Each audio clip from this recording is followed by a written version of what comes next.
नमस्कार स्टूडेंट्स।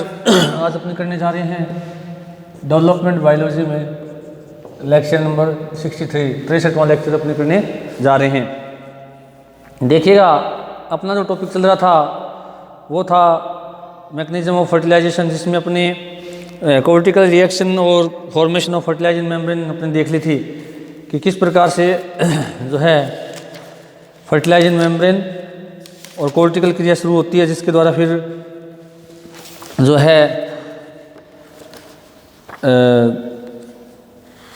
पोलिस्पर्मी जैसी घटना को रोका जा सकता है। ये बात अपने इसमें देख चुके हैं। अब देखिएगा कि जो नेक्स्ट अपना लास्ट टॉपिक है fusion of gametic pronuclei, 5 number जो है फ्यूजन ऑफ गैमेटिक प्रोन्यूक्लियाई,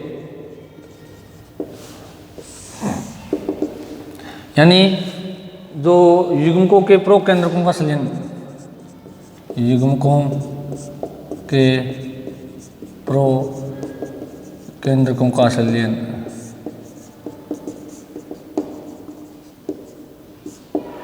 ये अपना क्या है टॉपिक है। अब देखिएगा, हमने बात कर ली पूरी डिस्कशन की किस प्रकार से जो शुक्राणु है अंडाणु है उनका शुक्राणु अंडे तक पहुंचता है, ऐसे कौन से कारण हैं। इसके पश्चात शुक्राणु जो है वो अंडे के अंदर प्रवेश करता है, उसके वो घटना किस प्रकार से संपन्न होती है, ये भी अपने देख चुके हैं। निषेचन झिल्ली का निर्माण है, निषेचन शंकु का निर्माण है, पोलिस्पर्मी जैसी घटनाओं को भी रोका जा रहा है। अब देखिएगा कि जैसे युग्मक जो है एक दूसरे के संपर्क में आ गए, जैसे अपने बात करेंगे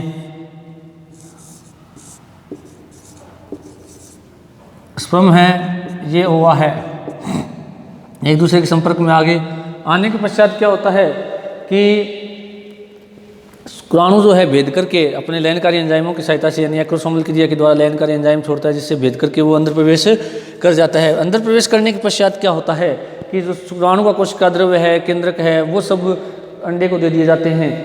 अब देखिएगा कि इसके लिए अलग अलग जंतुओं में अलग अलग वैज्ञानिकों की अलग अलग राय, अलग अलग जंतुओं को लेकर कुछ जंतुओं के लिए ये माना जाता है कि जो है शुक्राणु सारा ही अंडे के अंदर प्रवेश करता है। कुछ जंतुओं के अंदर ये माना जाता है, या अधिकतर जंतुओं में ही होता है कि शुक्राणु का जो पूंछ भाग है वो बाहर रह जाता है और जो मध्य भाग और अग्र भाग है, यानी अग्र भाग और मध्य भाग है, वही अंदर प्रवेश करता है। अब देखिएगा, जब शुक्राणु प्रवेश करता है उस समय क्या होता है, उसका अग्र जो भाग होता है वो क्या होता है, हमेशा आगे होता है और मध्य भाग पीछे की ओर होता है। परंतु इसमें जब प्रवेश कर जाता है तो करने के पश्चात क्या होता है कि इसका जो मध्य जो शुक्राणु है वो 180 डिग्री पर घूम जाता है, और 180 डिग्री पर घूमने के पश्चात उसका जो मध्य खंड है वो आगे हो जाता है, और जो शीर्ष भाग है वो क्या हो जाता है, पीछे की ओर चला जाता है या पीछे की ओर रह जाता है। अब देखिएगा कि जो अधिकांशतः शुक्राणु जो है हमेशा जो एनिमल पोल जो है, हमने बात की थी कि एक अंडे के अंदर 2 पोल होते हैं, एनिमल पोल और वेजिटल पोल, जंतु ध्रुव और कौन सा अल्पकिरीय ध्रुव, जिसको हम कहते हैं हिंदी में जंतु ध्रुव और अल्पकिरीय ध्रुव, या सक्रिय ध्रुव और अल्पकिरीय ध्रुव। तो सक्रिय या जंतु ध्रुव या एनिमल पोल से हमेशा शुक्राणु प्रवेश करता है, और जो जंतु ध्रुव है उसकी ओर क्या विशेषता होती है, जो साइटोप्लाज्म और जो न्यूक्लियस है वो उधर की ओर पाया जाता है, और जो अल्पकिरीय ध्रुव की ओर योग या पितक पाया जाता है। ये बात अपने इसमें कर चुके हैं। तो शुक्राणु जो मोस्टली है वो जैसे ही अंडे के अंदर प्रवेश करता है तो कौन से ध्रुव से प्रवेश करता है, ये जंतु ध्रुव से प्रवेश करता है। करने के पश्चात 180 डिग्री पर घूम जाता है, जिससे इसका जो मध्य खंड है वो आगे हो जाता है, और जो इसका अग्रभाग है केंद्रक वाला वो पीछे की ओर हो जाता है। अब देखिए कि जहाँ से ये प्रवेश करता है तो वो पथ जहाँ से शुक्राणु अंडे में प्रवेश करता है उसको भेदन पथ कहा जाता है, पेंट्रेशन पथ कहा जाता है। उसके पश्चात पेंट्रेशन पथ जो है उसकी परिभाषा पूछी जाती है। तो पेंट्रेशन पथ या भेदन पथ क्या होता है कि जहाँ से शुक्राणु अंडे में प्रवेश करता है वो भेदन पथ होता है, और वो पथ जगह कौन सी होती है, वो जगह है सक्रिय ध्रुव। हालांकि कुछ जंतुओं के अंदर यदि दिया गया है कि जो अपित के सूक्ष्म पित्त के अंडे जो होते हैं उनके अंदर जो है अंडाणु जो है उसका और शुक्राणु का संयुग्मन जो मध्य स्थान से होता है, यानी अंडे के मध्य में से होता है। किसमें, सूक्ष्म पित्त की और अपित के अंडों के अंदर। ऐसा माना जाता है कि जो शुक्राणु अंडे के अंदर मध्य भाग से क्या करता है, प्रवेश करता है। परंतु अधिकतर जंतुओं में कहाँ से प्रवेश करता है, या यूँ कह सकते हैं अतिपित्त के अंडों के अंदर ये कहाँ से प्रवेश करता है, जहाँ इसके अंदर जंतु गोलार्ध या जंतु ध्रुव इसके अंदर पाया जाता है।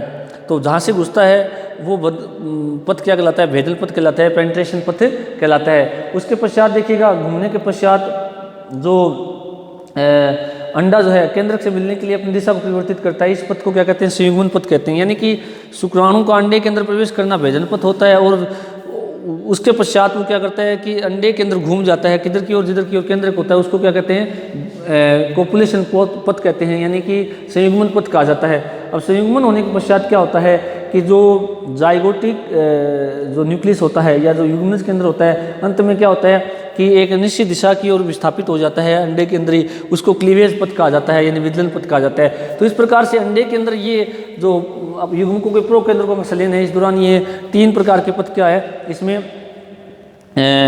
जो है पथ बताए गए हैं, ट्रैक बताए गए हैं, जिसमें सबसे पहला पथ कौन सा होता है, भेदन पथ होता है, भेदन पथ का जहाँ से शुक्राणु अंडे के अंदर प्रवेश करता है। दूसरा कोपुलेशन पथ, कोपुलेशन पथ के अंदर का क्या होता है कि जो अंडा शुक्राणु अंदर घुसने के पश्चात में जो शुक्राणु का केंद्र है वो क्या करता है, जिधर अंडे का केंद्र होता है उधर की ओर मूवमेंट करता है, इसको कहा जाता है कोपुलेशन पथ। और उसके पश्चात जैसे दोनों केंद्र का आपस में संलिग्न होते हैं, फ्यूज्ड होते हैं, होने के पश्चात वो एक और विस्थापित हो जाते हैं, उसको क्या कहा जाता है, क्लीवेज पथ कहा जाता है, यानी विदलन पथ कहा जाता है। उसके बाद में जो मध्यखंड के माइटोकॉन्ड्रिया हैं, जो माइटोकॉन्ड्रिया हैं वो सारे के सारे अंडे के अंदर आ जाते हैं और कोशिका द्रव्य में फैल जाते हैं। उसके अलावा जो तारकाय है वो आगे जाकर के आपको पता ही है, हमने बात की थी समीपस्थ तो दूरस्थ तारकाय, जो समीपस्थ तारकाय है उसकी भूमिका यहाँ पर होती है, क्योंकि आगे जाकर के विदलन होने के पश्चात जब जाइगोट बनता है, जाइगोट होने के पश्चात उसमें जो विदलन शुरू होते हैं, तो उस दौरान जो विदलन समसूत्र विभाजन के समान घटनाएं होती है, तो इस दौरान जो तर्कुतंतु है उनका निर्माण इन समीपस्थ तारक केंद्र के द्वारा होता है। तो ये सारी घटनाएं किसके दौरान होती है, जो अपने युग्मकों में प्रो केंद्र को संलयन। अब होता क्या देखिएगा कि जैसे ही शुक्राणु का केंद्र के अंदर घुसता है, घुसने के पश्चात जो शुक्राणु के केंद्र का जो केंद्रक झिल्ली है वो समाप्त हो जाती है, और जो क्रोमेटिन है वो गुणसूत्रीय रूप में समाप्त हो जाते हैं और नए आवरण का क्या हो जाता है, निर्माण हो जाता है। और इसके बाद में क्या होता है कि तारकाय का विभाजन होता है, एस्टर का निर्माण होता है, और दोनों केंद्रों की झिल्लियाँ आपस में संलिग्न हो जाती हैं, अंत में 2 एंड जाइगोट है उसका क्या हो जाता है, निर्माण होता है। तो इस प्रकार से ये सारी घटनाएं जो होती हैं वो युग्मकों के प्रो केंद्रकों के संलयन के दौरान होती है।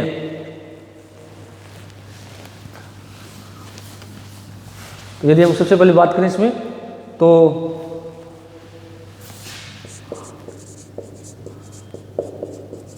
शुक्राणु का शीर्ष व, इसको डायग्राम से हम थोड़ा देखने का प्रयास करते हैं। तीनों पथ को शीर्ष व मध्य भाग ही अंडे में प्रवेश करता है, प्रवेश करता है। प्रवेश करते समय इसका शीर्ष भाग आगे की ओर,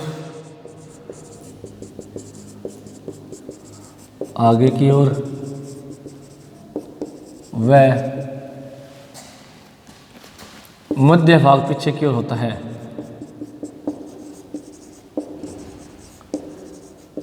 है,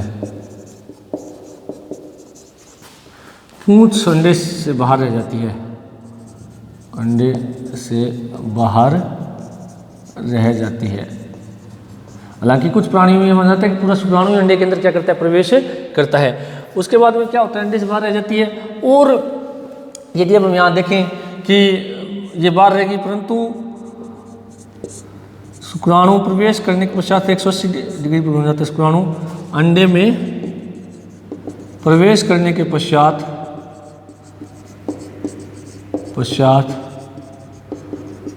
180 डिग्री सेंटीग्रेड पर घूम जाता है, 180 डिग्री पर घूम जाता है, जिससे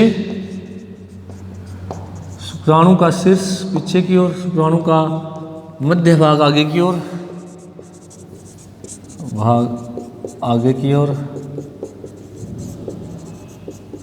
वह शीर्ष भाग पीछे की ओर हो जाता है, शीर्ष भाग पीछे की ओर हो जाता है।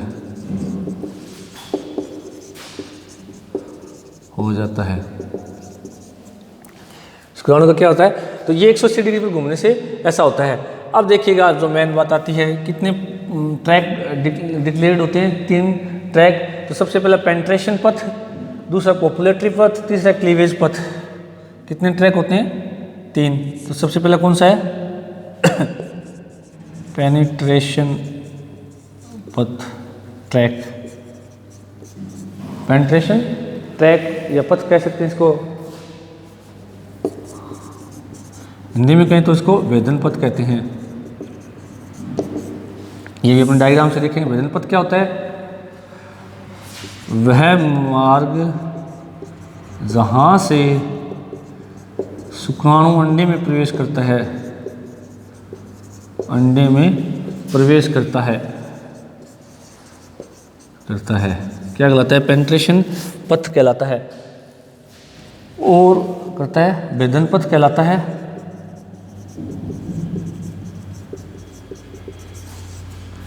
अल्पपित्त की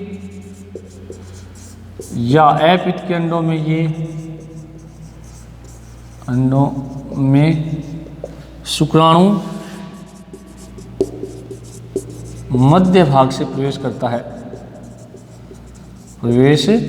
है, जबकि अधिकतर अंडों में ये अतिपित्त के अंडों में, जबकि अतिपित्त के अंडों में ये जंतु गोलार्ध से प्रवेश करता है।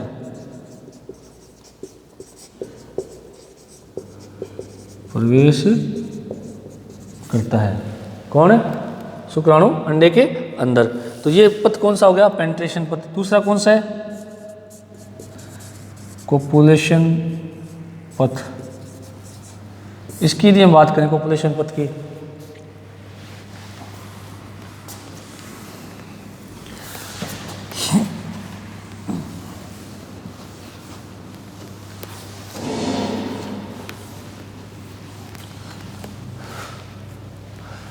सेकंड है इसमें कोपुलेशन पथ।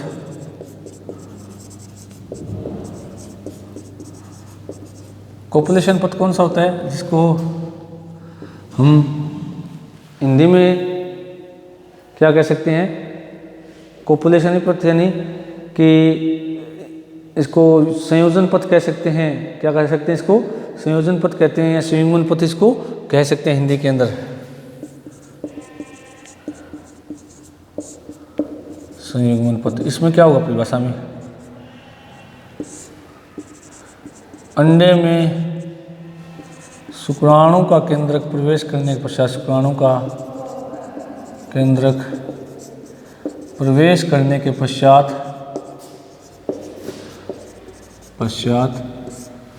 अंडे के केंद्रक की ओर मुड़ जाता है, अंडे के केंद्रक की ओर घूम जाता है और उसकी तरफ गति करता है और उसकी तरफ गमन करता है। इसे संयुग्मन पथ कहते हैं। तीसरा कौन सा है? क्लीवेज यानी विदलन पथ।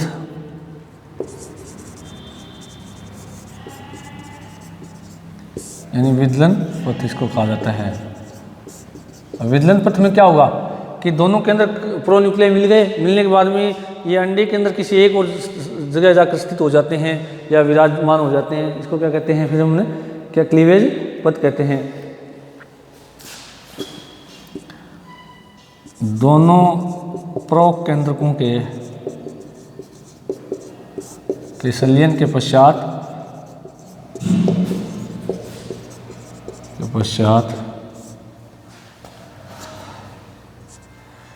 2n न्यूक्लियस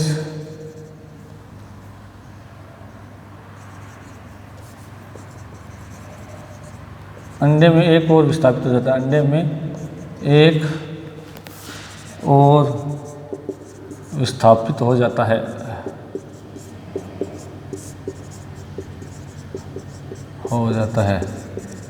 इसे क्या कहते हैं? विदलन पथ कहते हैं। विदलन पथ कहते हैं। तो ये जो विदलन पथ है, इसके बाद में फिर क्या होता है कि इसके अंदर जो है तारक केंद्र से जो है एस्ट्रेज निकलने लगती है। और उसके पश्चात क्या कहते हैं कि जो एस्ट्रे निकलने के पश्चात मेटाफेज प्लेट वगैरह का निर्माण होना शुरू हो जाता है। उसके बाद में जो गुणसूत्र जो एक केंद्रक बना था, जो पहले तो क्या था कि केंद्रक झिल्लियाँ दोनों की गायब हो जाती, किसकी, शुक्राणु के केंद्र की और अंडे के केंद्र की दोनों केंद्रक झिल्लियाँ गायब हो जाती है। उसके पश्चात क्या होता है कि अंडे और शुक्राणु दोनों के केंद्रकों के जो पदार्थ था, आनुवंशिक पदार्थ, वो एक जगह मिल जाता है। मिलने के बाद में एक केंद्रक झिल्ली का निर्माण हो जाता है। निर्माण होने के बाद में एस्ट्रे निकलती हैं और वो फिर प्लेट, मेटाफेज प्लेट का निर्माण करते हैं, जिससे फिर वापस आगे जाकर के वो समसूत्री विभाजन यानी क्लीवेज जो है वो शुरू हो जाता है। तो अब देखिएगा कि ये तीनों पथ जो हैं वो अंडे के अंदर पाए जाते हैं और किसके लिए, ये शुक्राणु के लिए होते हैं। जैसे अब इसकी हम बात करें डायग्रामेटिकली, देखिए इसको थोड़ा सा,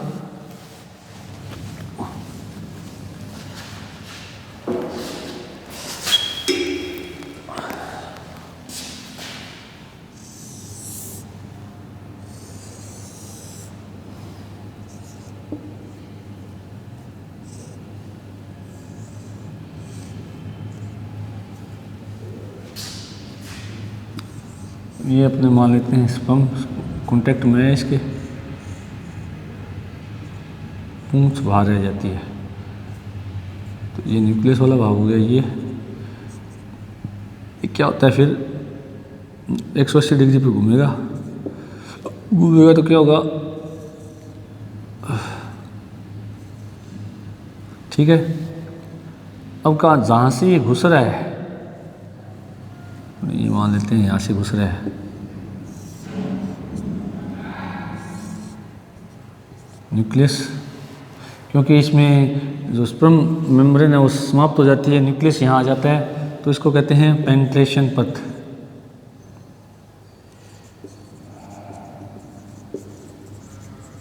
उसके बाद में क्या होगा, ये क्या है, कोपुलेटरी पथ, ये क्या है, कोपुलेटरी पथ बन गया। अब क्या होगा कि दोनों मिल जाएंगे, मिल करके क्या करते हैं, जाइगोटिक बन गया।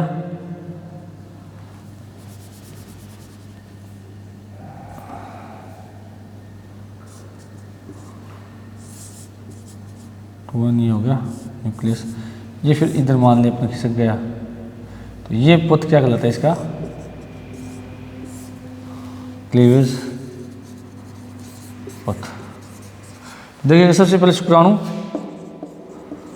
स्पर्म आया तो उसकी पूंछ बाहर रह गई, केवल अग्र भाग और मध्य भाग जंतु गोलार्ध एनिमल पोल मान लें अपने इसको, कौन सा पोल है इसको, एनिमल पोल से आया तो संपर्क में आता है, तो ये जो है पूंछ बाहर रह जाएगी, अंदर घुस गया, घुसने के बाद में 180 डिग्री पर घूम जाएगा, तो न्यूक्लियस पीछे चला गया और जो मध्य भाग वो कहाँ जाता है, आगे की ओर आ जाता है। उसके पश्चात क्या होता है कि शुक्राणु की जो झिल्ली होती है गायब हो जाती है, माइटोकॉन्ड्रिया कोशिका द्रव में बैठ जाते हैं, साइटोप्लाज्म में बैठ जाते हैं। अब क्या होगा कि जो ये पथ है जहाँ से घुसा है अंडे के अंदर, कौन, शुक्राणु का भाग, वो पेनिट्रेशन पथ यानी भेदन पथ कहलाता है। क्या कहलाता है, भेदन पथ। अब अंदर आ गया, आने के बाद में क्या करता है, ये ओवा न्यूक्लियस प्रोन्यूक्लियाई, तो ओवा का क्या प्रोन्यूक्लियाई है, तो ये जो है स्पर्म प्रोन्यूक्लियाई है, स्पर्म प्रोन्यूक्लियाई।